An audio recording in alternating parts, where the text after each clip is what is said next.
Hello everyone and Python for system administration के course में आप सभी का स्वागत है। पिछले चैप्टर में हमने फंक्शंस के बारे में समझा था एंड एक यूजर डिफाइंड फंक्शन का स्ट्रक्चर देखा था एंड ये भी देखा था कि कैसे हम अपना एक कस्टम फंक्शन लिख सकते हैं। इस चैप्टर में हम उन्हीं चीज़ों को एग्जांपल्स के थ्रू टेस्ट करके देखेंगे। तो विदाउट वेस्टिंग मच टाइम हम स्टार्ट करते हैं।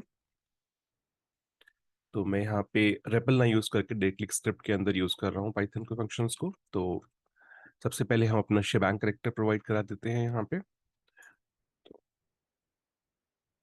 नाउ सबसे पहली चीज कि हम एक फंक्शन बनाते वक्त एक डेफ कीवर्ड यूज करना है, एक फंक्शन का नाम यूज करना है एंड डिपेंड कि मैं पैरेंथेसिस के अंदर आर्ग्यूमेंट देना चाहता हूँ या नहीं। ये एक बहुत ही बेसिक फंक्शन है। तो यहाँ पे मैं कोई भी पैरेंथेसिस के अंदर आर्ग्यूमेंट नहीं दे रहा हूँ। नोटिस करने वाली चीज ये है कि आपको इंडेंटेशन का ध्यान रखना है, जो कि हमने पहले भी डिस्कस किया था।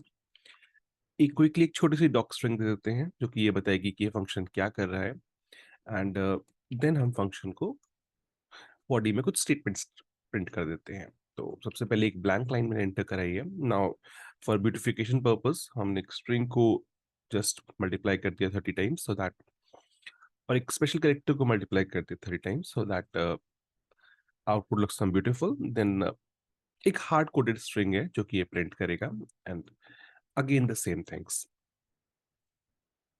To close the function. अब इस पॉइंट तक आके जो भी मेरे को फंक्शन के अंदर लिखना था मैंने लिख लिया है। जो भी सेम इंडेंटेशन पे रहेगा वो फंक्शन का पार्ट है।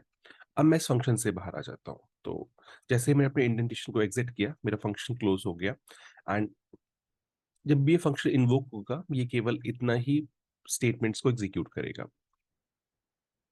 अब क्विकली काम कर लेते हैं। हमने इनपुट फंक्शन एक already built function use past में भी किया हुआ है। तो हम एक काम करते हैं, हम एक फंक्शन देते हैं और हम ये देखते हैं कि क्या हम प्रोसीड करना चाहते हैं या नहीं। तो ये एक इनपुट फंक्शन है जो कि यूजर से पूछेगा कि आप प्रोसीड करना चाहते हो या नहीं।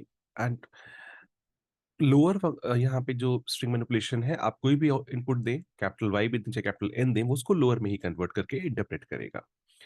इस फंक्शन के आर्ग्यूमेंट्स को या आई वुड से वैल्यूज को हम स्टोर करा लेते हैं एक वेरिएबल के अंदर। तो एक रिस्पॉन्स नाम के वेरिएबल के अंदर मैंने स्टोर करा लिया। तो आप जो भी इनपुट देंगे वो इस वेरिएबल के अंदर स्टोर हो जाएगा। एक छोटी सी कंडीशन लिख देते हैं। हमने इफ यूज किया है बहुत अच्छे तरीके से पास्ट में। तो अगर उसको रिस्पॉन्स में यस मिलता है, सिंस ये फंक्शन ऑलरेडी इसको लोअर में कन्वर्ट कर देगा, तो जो भी आउटपुट आएगा वो कैप स्मॉल वाई या स्मॉल एन ही होगा, चाहे आप कैपिटल दें या ना दें। तो उस केस में ये इस फंक्शन को एग्जीक्यूट कर देगा। फंक्शन को इन्वोक कैसे करेंगे, एग्जीक्यूट कैसे करेंगे? हम सिंपल फंक्शन को कॉल कर देते हैं with empty parenthesis. Sorry, not for the empty parenthesis. It all depend कि आपके अगर क्या कोई आर्गुमेंट पास करना चाहते हैं नहीं, तो इस केस में कि एम्प्टी पेरेंथेसिस जाएगा। डू एंश्योर कि यहाँ पे कोई कोलन नहीं होगा, otherwise you will get a syntax error. तो सबसे पहले हम क्विकली अपने छोटे से फंक्शन को टेस्ट करके देख लेते हैं। मैं इसको एग्जीक्यूट बिट दे देता हूँ एंड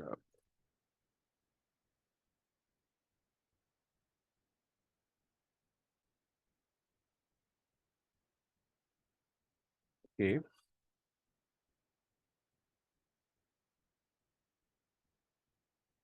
मैं अपने शेबांग को करेक्ट कर देता हूँ एक बार एंड अब हम टेस्ट करते हैं। तो वो पूछ रहा है कि आप आगे बढ़ना चाहते हैं नहीं। एक बार हम कुछ भी रैंडम करेक्टर देके देखते हैं एंड उस केस में ये आगे नहीं बढ़ा क्योंकि हमने इफ कंडीशन केवल स्मॉल वाई के केस में लगाया था। दोबारा हम ट्राई करते हैं, स्मॉल वाई दिया एंड वॉट एवर मेरे फंक्शन के अंदर लिखा हुआ था, एक स्पेस, कुछ स्ट्रिंग ब्यूटिफिकेशन, एक hard coded value and again, तो ये फंक्शन को इन्वोक किया इसने एंड इट एग्जीक्यूटेड इट। अब अभी भी हम कहते आ रहे हैं कि फंक्शन हमारा repeated can be repeat infinite times. तो क्या हम एक बार इनफाइनाइटली, और आई वुड से क्या सिंपली हम इसको एक बार और इन्वोक कर सकते हैं? Let's find out. इस बार जो भी हमने लिखा है वो इफ के बाहर लिखा है। तो अगर मैं यहाँ पे नो भी देता हूँ तो उस केस में ये जो इफ के बाहर वाला आउटपुट है उसको एग्जीक्यूट करेगा। एक बार हम यस देके भी देख लेते हैं। तो हम एक स्मॉल वाई देते हैं and yes, once it's executed inside the if and second time it's outside function one. तो ये एक बेसिक हार्ड कोड फंक्शन था जो हमने लिख के देखा।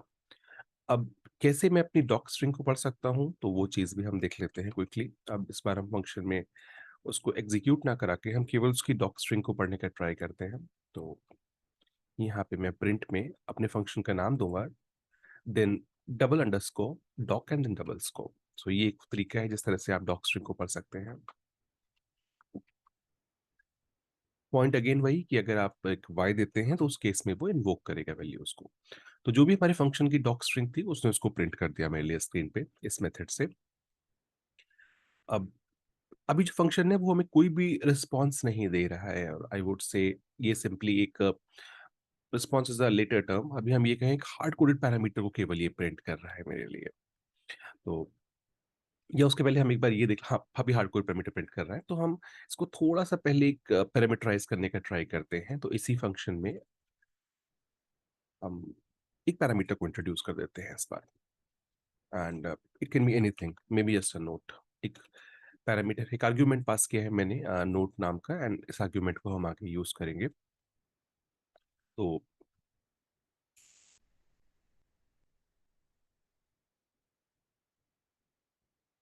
को क्विकली हम यहाँ पे आर्गुमेंट को कॉल कर देते हैं। तो जो भी हम आर्गुमेंट यहाँ पे पास करेंगे, वो यहाँ पे सिंपली ये प्रिंट कर देगा। नाउ एक हार्ड कोडेड वैल्यू प्रिंट नहीं करेगा ये।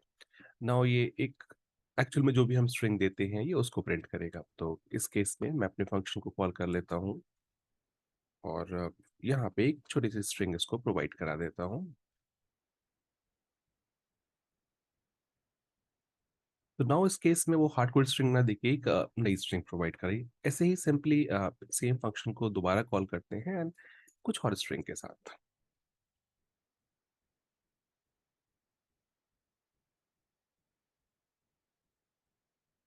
तो अब ये फंक्शन मेरा बेसिकली कुछ पैरामीटर्स को एक्सेप्ट कर रहा है। दोबारा हम चला के देखते हैं। मैंने येस किया, तो इस बार इसने 2 टाइप की स्ट्रिंग्स मेरे लिए प्रिंट करी। फंक्शन इज़ सेम, बट इस बार उसको आर्ग्यूमेंट्स में हमने एक आर्ग्यूमेंट प्रोवाइड कराया था, and depending on those arguments उसने मेरे लिए अलग-अलग वैल्यूज़ को प्रिंट करके दिया। अभी भी इस फंक्शन में एक प्रॉब्लम है कि ये कुछ भी रिटर्न करके नहीं दे रहा है हमको। इस चीज़ को हम कैसे चेक कर सकते हैं? इसको एक बार हम यहाँ पे प्रिंट कर लेते हैं, जो भी वैल्यूज़ मेरा फंक्शन रिटर्न कर रहा है मेरे लिए।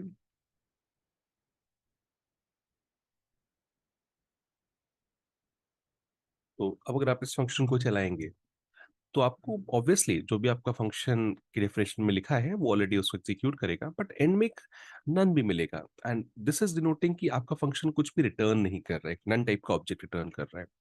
तो अगर आप कुछ मीनिंगफुल वैल्यू रिट आप अपने फंक्शन को उस तरह से लिख सकते हैं कि कुछ मीनिंगफुल वैल्यू को रिटर्न करा सकें। तो देखते हैं हम बेसिकली कैसे कर सकते हैं इस चीज़ को। तो थोड़ा-सा अभी हम यहाँ पे कुछ फंक्शन को थोड़ा-सा एडवांस करते हैं, एंड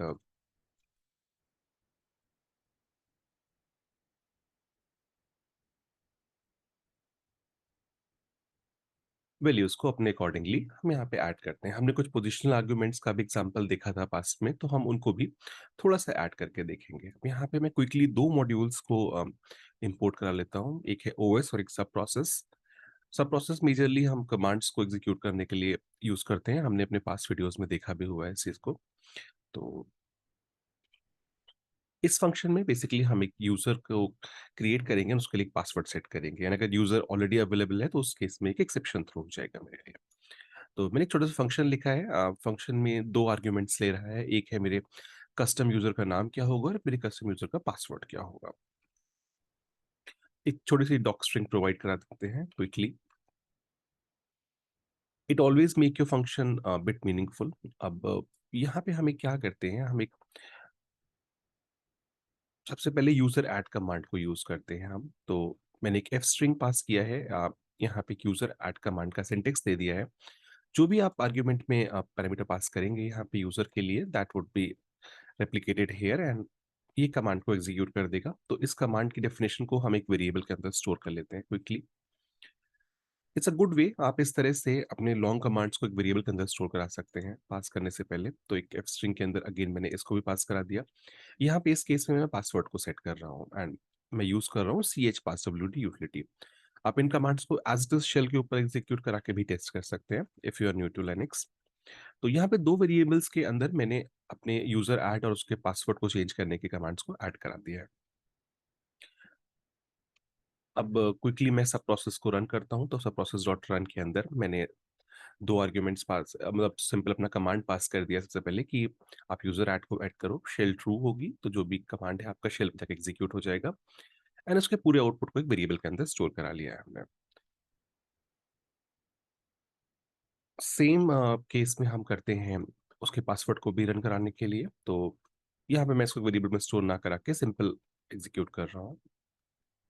क्योंकि मेरे को पासवर्ड से ज़्यादा यूज़र एडिशन की फ़ील्ड में ज़्यादा इंटरेस्ट है इस पॉइंट पे एंड अभी तक मेरे फ़ंक्शन ने कुछ भी रिटर्न करके नहीं दिया, आपने नोटिस किया होगा। ये सिंपल कुछ कमांड एग्ज़ीक्यूट कर रहा है।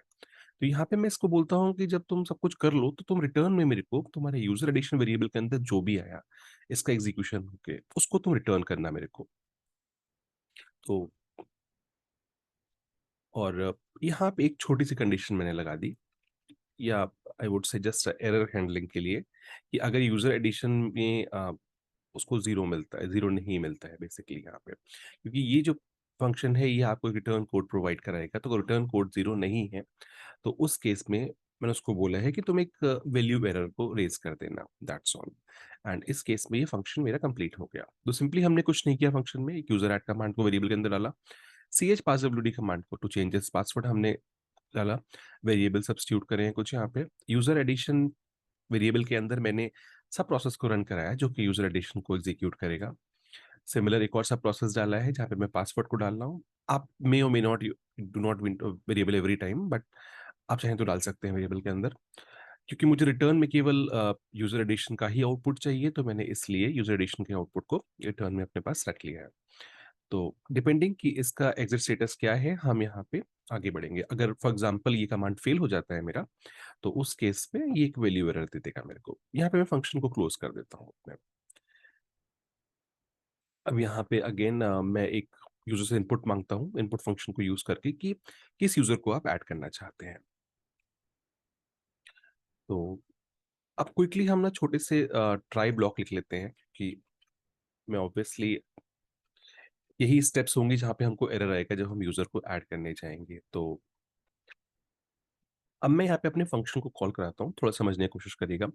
मेरा फंक्शन कॉल होगा, यहाँ पे जो भी मेरा यूज़र होगा उसको मैं सब्स्टिट्यूट कराऊँगा, तो एंड तो सब्स्टिट्यूट में बेसिकली यहाँ पे रिस्पॉन्स नाम के वेरिएबल के अंदर जो भी यूज़र आके स्टोर हुआ वो यहाँ पे जाके सब्स्टिट्यूट हो जाएगा फंक्शन के फर्स्ट आर्ग्यूमेंट में। सेकंड आर्ग्यूमेंट को मैं यहाँ पे डिफ़ॉल्ट से कर देता हूँ, डिफ़ॉल्ट कीवर्ड से। तो मैंने बेसिकली ये बोल दिया कि अगर तुम कुछ भी प्रोवाइड नहीं कराते हो, तो बाय डिफ़ॉल्ट ये पासवर्ड को रेड हैट ले लेगा यहाँ पे इस जगह पे। अब अगेन वो चीज़ चेक कर लेते हैं हम कि अगर यूज़र एडिशन का रिटर्न कोड जो है मेरा इस वेरिएबल में जो भी मैंने फंक्शन को रन किया, अगर उसका रिटर्न कोड उसको 0 नहीं मिलता है, उस केस में वो एक वैल्यू एरर को रेज़ कर देगा। ठीक है? अगर मेरे को फॉर एग्ज़ाम्पल एरर आ ही जाता है इस सिंटैक्स में, तो ये क्या करेगा? तो यहाँ पे अगेन मैं फॉर्मेटेड स्ट्रिंग यूज़ करके एक कमांड को वेरिएबल के अंदर स्टोर करा रहा हूँ। सिंपल कुछ नहीं, आईडी हाइफ़न ए कमांड है अगेंस्ट अ यूज़र। अगर आप लाइनक्स के रेगुलर टच में रहते हैं तो यू शुड बी नोइंग कि ये एक आईडी डिटेल्स देता है एक यूज़र के बारे में। अब मैंने यहाँ पे क्या किया, सिंपल os.popen फंक्शन को यूज़ किया एंड इस कमांड को एग्ज़ीक्यूट करा दिया एंड इसके आउटपुट को एक्स में स्टोर करा दिया एक वेरिएबल में। एंड सिंपली हम एक प्रिंट स्टेटमेंट इश्यू करते हैं। ये एक्सेप्ट क्लॉज़ है, तो ऑब्वियसली अगर ये फेल हुआ है तभी ये चलेगा। तो हम यूज़र को दिखा देते हैं कि इस कमांड का उसको क्या आउटपुट मिला, तो x.read से उसकी लाइन्स को हम रीड कर देते हैं। तो ऑब्वियसली थोड़ा-सा लेंदी फंक्शन हो गया है। हम यूज़र कोड ऐड करना चाह रहे हैं एंड पासवर्ड चेंज करना सेट करना चाह रहे हैं उसके लिए। उसके बाद फंक्शन में ही उसको कॉल कराते हैं एंड एक एक्सेप्ट ब्लॉक डाल देते हैं। कुछ पुराने कॉन्सेप्ट्स को हमने मिक्स कर दिया है यहाँ पे। तो देखते हैं क्या हमारा फंक्शन चलता है या कुछ एरर देता है। तो एक यूज़र पूछ रहा है जो आप ऐड करना चाहते हैं। तो एक रैंडम यूज़र डाल देते हैं। उसका नाम भी हम रैंडम यूज़र ही दे देते हैं। तो इसने मेरे लिए एक यूज़र ऐड किया। क्या मैं चेक करके देख सकता हूँ क्या वो यूज़र ऐड हुआ है नहीं? तो हम यहाँ पे ग्रैब कर लेते हैं एंड तो उसने मेरे लिए एक यूज़र को ऐड कर दिया है। क्या हो अगर मैं इस यूज़र को दोबारा ऐड करना चाहूँ? तो ऑब्वियसली यूज़र ऐड कमांड मेरे को फेलियर देगा यहाँ पे। मैं अगेन रैंडम यूज़र नाम का एक यूज़र प्रोवाइड कराता हूँ, फंक्शन दोबारा एग्ज़ीक्यूट होगा, नया यूज़र बनाना चाहेगा, उसके ऊपर पासवर्ड सेट करना चाहेगा। अब उस केस में मेरा एक्सेप्ट ब्लॉक यहाँ पे पिक्चर में आ गया। उसने मेरे को बोला कि आपका यूज़र में मेरे को इश्यूज़ आ रहे हैं, चेक करिए कि ऑलरेडी बना तो नहीं हुआ है, और उसने मेरे को आईडी कमांड का एक आउटपुट दे दिया। तो इस तरह से हम एक छोटा-सा फंक्शन लिख के यूज़र के एडिशन पासवर्ड सेटिंग को भी हम सेट कर सकते हैं। तो इस चैप्टर को हम यहीं पे रैप करते हैं। नेक्स्ट चैप्टर में हम कुछ एडवांस एग्ज़ाम्पल्स और देखेंगे यूजिंग पाइ फंक्शंस ओनली। तो तब तक के लिए thank you very much. Have a nice day. Bye bye.